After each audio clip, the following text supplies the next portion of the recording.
কারণ তিনি সর্বাধিক জনপ্রিয়, তিনি বিপুল জনপ্রিয়। তিনি গণতন্ত্রকে বারবার ফিরিয়ে নিয়ে এসেছেন স্বৈরাচারের অন্ধকার মৃত্যুর গুহা থেকে। এই কারণেই স্বৈর শাসকরা তাকে ভয় পায়। এই জন্যই অনেকটা গায়ের জোরে তাকে আটকে রাখা হয়েছে। আমি অবিলম্বে তার নিঃশর্ত মুক্তির দাবি জানাচ্ছি। বন্ধুরা, শাসক শক্তির পৃষ্ঠপোষণার দ্বারা মহাভোট ডাকাতির নির্বাচনের পর এখন সারা দেশে ব্যাপক নির্বাচনী সহিংসতা চালাচ্ছে আওয়ামী সন্ত্রাসীরা।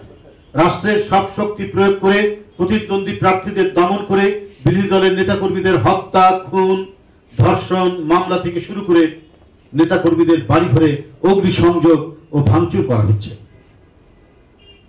আমি উদাহরণ সহই আমি এই কথাগুলি বলবো। ধানের শীষ প্রতীকে ভোট দেওয়ার অপরাধে গ্রামের মানুষজনকে অবরুদ্ধ করে রাখা হয়েছে। নিরঙ্কুশ কর্তৃত্ব নিশ্চিত করতে একতরফা নির্বাচনের জন্য প্রচার মাধ্যমগুলোকে সর্বোচ্চ নিয়ন্ত্রণ ও নজরদারির মধ্যে রাখা হয়েছে, যাতে সত্য ঘটনা প্রকাশ হতে না পারে। একদিকে হামলা, মামলা ও আটক করা, অন্যদিকে নিজেদের প্রচারের আতিশয্য অর্থাৎ ক্ষমতাসীনদের প্রচারের আতিশয্য বজায় রেখে প্রতিপক্ষদের বিরুদ্ধে বিষোদ্গার বেগবান করা হয়েছে। নির্বাচনোত্তর সহিংস সন্ত্রাসের প্রকোপে জনজীবন গভীর শঙ্কা ও উদ্বেগের মধ্যে পতিত হয়েছে। বিরামহীন সন্ত্রাসের প্রসারে দেশ জুড়ে থমথমে পরিস্থিতি বিরাজ করছে। অবৈধ শাসনের শৃঙ্খল থেকে মানুষের মুক্তির আশা দুরাশায় পরিণত হয়েছে। নিপীড়ন, অত্যাচারের সংবাদও গণমাধ্যম যাতে প্রকাশ না করে সেজন্য ভয়ঙ্কর সেন্সরশিপ চালানো হচ্ছে। টিভি, টকশো, সংবাদপত্রের নিবন্ধ, ফেসবুক ইত্যাদি যাতে সরকারের পক্ষে থাকে তার জন্য আগেভাগেই গণবিরোধী আইন বেআইনের সব কালো পথ গ্রহণ করা হয়েছে। ডিজিটাল নিরাপত্তা আইন তার একটি।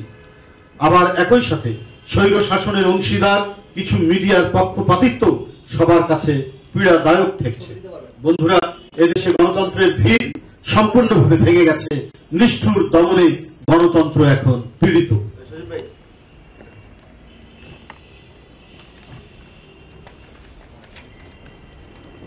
বন্ধুরা, দেশ জুড়ে বিএনপি নেতাকর্মীদের পুলিশে হয়রানি ও হামলার পর দুদককে দিয়ে বিরোধী দলের নেতাকর্মীদের হয়রানি করা হচ্ছে। বিএনপির জাতীয় স্থায়ী কমিটির সদস্য মির্জা আব্বাস ও মহিলা দলের সভাপতি আফরোজা আব্বাসের বিরুদ্ধে আবারও মামলা দায়ের করেছে দুদক। গত 10 বছরে সরকার দলীয় নেতাকর্মীরা লাখ লাখ কোটি টাকা লুট করে নিলেও, সমস্ত ব্যাংক লুট হয়ে গেলেও দুদক চোখ বন্ধ করে বসে আছে। গণমাধ্যমে মন্ত্রী এমপিদের বিরুদ্ধে সাগর চুরির খবর প্রকাশ করলেও এবং খোদ সংসদে দাঁড়িয়ে সরকারের মন্ত্রীরা সাগর চুরির কথা বললেও দুদক একেবারে পাথরের মূর্তির মতো চুপচাপ বসে থেকেছে। অথচ বিরোধী দলের নেতাকর্মীদের প্রতিনিয়ত হয়রানি করা হচ্ছে দুদক। মির্জা আব্বাস এবং আফরোজা আব্বাসের বিরুদ্ধে এখন কেন টানা হিসরা শুরু করেছে? যে দলের পক্ষে অটুট অবস্থান নেওয়ার কারণে। যে নির্বাচন হয়েছে সেই নির্বাচনে দুজনই প্রার্থী ছিলেন, অনেক হামলা হয়েছে তাদের উপর। এই হামলার মধ্যেও তারা নির্বাচন করেছেন। এটাই হচ্ছে অপরাধ। তারা মুক্ত কণ্ঠে বেগম জিয়ার পক্ষে, গণতন্ত্রের পক্ষে তারা কথা বলেন। তারা যদি নিশ্চুপ থাকতেন তাহলে হয়তো এই দুদকের খড়গ তাদের উপর নেমে আসতো না। বন্ধুরা, বিরোধী দলের নেতাকর্মীদের প্রতিনিধিত্ব হয়রানি করছে দুদক। মূলত দুদক বিরোধী দল নির্যাতনের জাতা কল হিসাবে কাজ করছে। আমি মির্জা আব্বাস, জাতীয় স্থায়ী কমিটির সদস্য ও আফরোজা আব্বাসের বিরুদ্ধে দায়ের করা মিথ্যা মামলা অবিলম্বে প্রত্যাহারের দাবি জানাচ্ছি। সুরিত সাংবাদিকবৃন্দ, শুধুমাত্র বিএনপি করার অপরাধে ঢাকা হাতিয়া ও ঢাকা চরফেশন নৌ রুটে চলাচলকারী যাত্রীবাহী নৌযান এমভি তাশরিফ 1, 2, 3, 4 লঞ্চের ক্যান্টিন, পানের দোকান ও চায়ের দোকানগুলো 30শে ডিসেম্বর নির্বাচনের পরে জোর করে দখল করে নিয়েছে পুরান ঢাকার ছোট কমিশনার ও তার সহযোগী যুবলীগ ক্যাডার বাবু। উল্লেখ্য, প্রতিটি লঞ্চে যাত্রীদের সুবিধার্থে ক্যান্টিন, পানের দোকান ও চায়ের দোকানের ব্যবস্থা থাকে।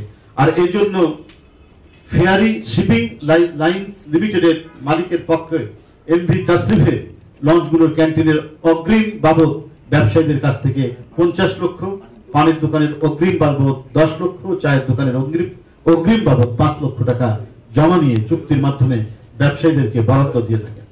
এমপি তাসরিফের লঞ্চগুলোর ক্যান্টিন, পান ও চায়ের দোকানগুলো গায়ের জোরে দখলকারীদের কবল থেকে মুক্ত করে যথাযথ ব্যবসায়ীদেরকে ফিরিয়ে দেওয়ার ব্যবস্থা গ্রহণ করতে আমি সংশ্লিষ্ট কর্তৃপক্ষের নিকট জোর আহ্বান জানাচ্ছি। পিরোজপুর জেলাধীন মঠবাড়িয়া উপজেলার বিএনপি সাধারণ সম্পাদক ও গত 30 ডিসেম্বর জাতীয় নির্বাচনে ধানের শীষের প্রার্থী রুহুল আমিন দুলাল সহ 22 জন নেতাকর্মী মিথ্যা মামলায় গতকাল পিরোজপুর কোর্টে হাজিরা দিতে গেলে তাদের জামিন নামঞ্জুর করে আদালতে জেল হাজতে প্রেরণ করা হয়েছে। এছাড়া নির্বাচন পূর্ব সময়ে বিএনপি জাতীয় নির্বাহী কমিটির সদস্য এলিজা জামান, পিরোজপুর জেলা বিএনপি দপ্তর সম্পাদক তৌহিদুল করিম এবং নাজিরপুর উপজেলা বিএনপির সাংগঠনিক সম্পাদক লাহেল মাহমুদ সহ শতাধিক নেতাকর্মীকে গ্রেপ্তার করে কারাগারে প্রেরণের ঘটনায় আমি গভীর উদ্বেগ প্রকাশ করছি এবং অবিলম্বে তাদের বিরুদ্ধে দায়েরকৃত বানোয়াট ও মিথ্যা মামলা প্রত্যাহার সহ নিঃশর্ত মুক্তির জোর দাবি করছি। বন্ধুরা, পাবনা চাটমোহরে বিএনপি নেতার বাড়িতে আগুন ধরিয়ে দিয়েছে আওয়ামী সন্ত্রাসীরা। মঙ্গলবার ভোর রাতে ঘুমন্ত অবস্থায় উপজেলার ডিবিগ্রাম ইউনিয়নের বাঙ্গাল্লা গ্রামে ইউপি সদস্য ও বিএনপি নেতা মোতাহার হোসেনের বাড়িতে আগুন লাগিয়ে দেয় আওয়ামী সন্ত্রাসীরা। সন্ত্রাসীদের দেয়া আগুনে তার বসত ঘরের সমস্ত আসবাবপত্র, জমির দলিলপত্র সহ অন্যান্য মালামাল পুড়ে ছাই হয়ে গেছে।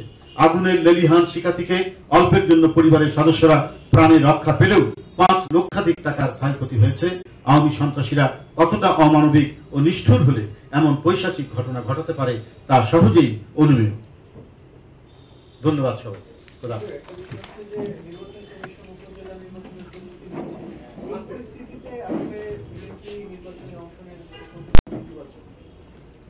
আমি জানি না এটা কি সিদ্ধান্ত হবে, এটা তো আসলে সিদ্ধান্তের ব্যাপার আর কি, এবং আমাদের যে নীতি নির্ধারণী যে কমিটি আছে তারা এটা সিদ্ধান্ত নেবে। এই মুহূর্তে বলার কিছু নাই। আর নির্বাচন কমিশন এবং প্রধান নির্বাচন কমিশনার সম্পর্কে যে আমাদের মূল্যায়ন, আমাদের বক্তব্য এর আগেই আমরা দিয়েছি। আর উপজেলা নির্বাচন নিয়ে আপনাদের পরবর্তীতে আমরা জানাবো। ধন্যবাদ।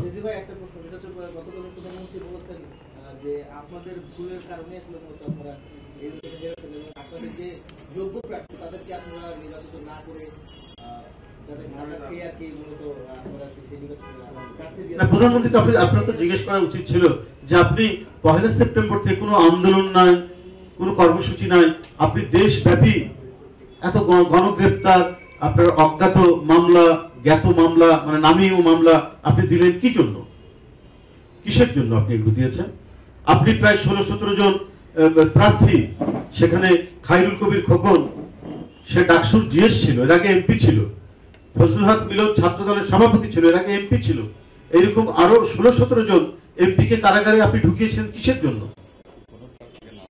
আপনি অন্যান্য আপনি মির্জা আব্বাসের উপর, আফরোজা আব্বাসের উপর হামলা চালিয়েছেন পুলিশ দিয়ে, তারপরে আপনাদের ক্যাডার দিয়ে কি জন্য?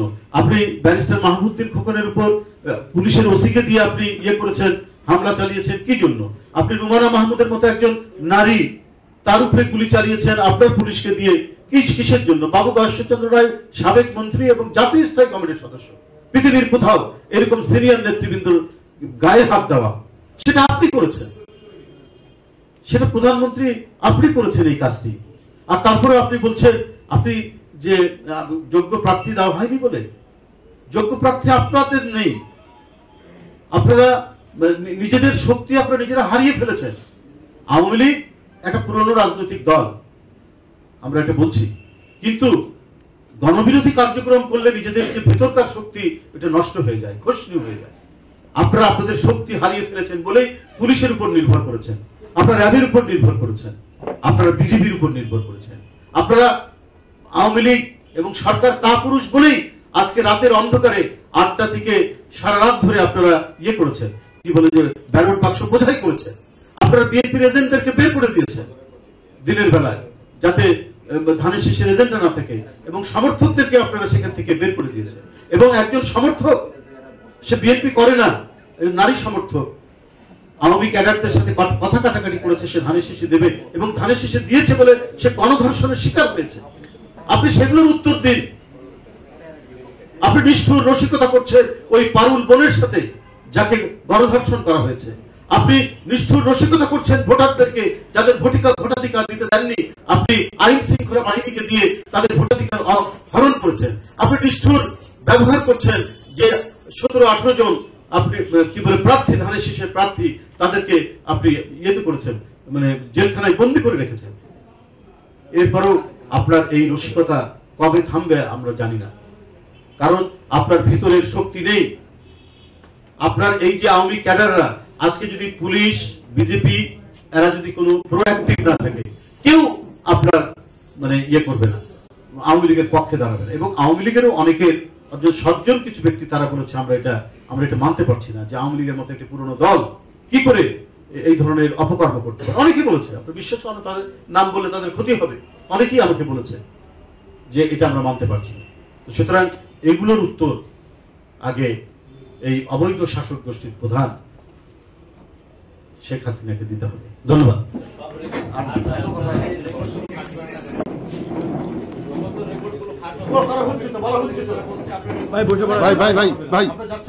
আমরা প্রতিনিয়ত আমরা বলেছি, জানাচ্ছি নির্বাচন